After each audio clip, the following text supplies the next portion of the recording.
Welcome to our channel. Today we how to install Dropbox desktop app and enable Smart Sync. Full guide step by step clearly. Download the Dropbox desktop app from the official Dropbox website. Locate the downloaded file in your Downloads folder. Double-click the file to begin the installation process.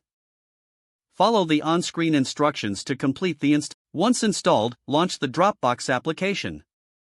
Enter your Dropbox account credentials, or create a new account if needed. After signing in, the app will prompt you to set up your Dropbox folder location.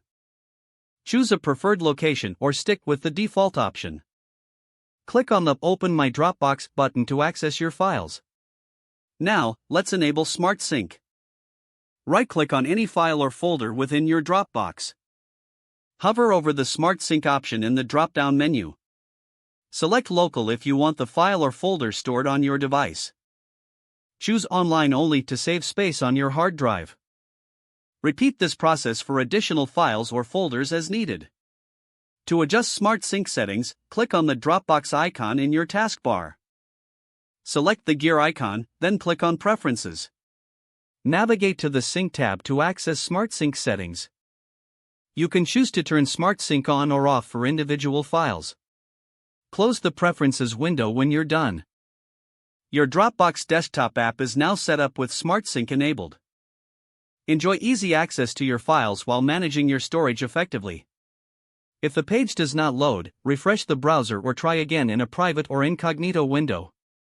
Make sure you are using the correct email address, then retype it carefully to avoid small typos. If your password is not accepted, use the reset option and create a new strong password you can remember.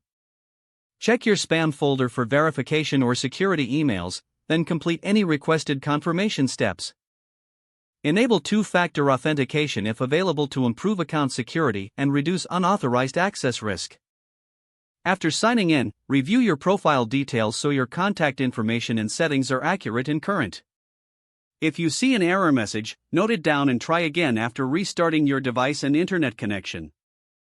Don't forget to like this video and subscribe to our channel for more step-by-step tech guides.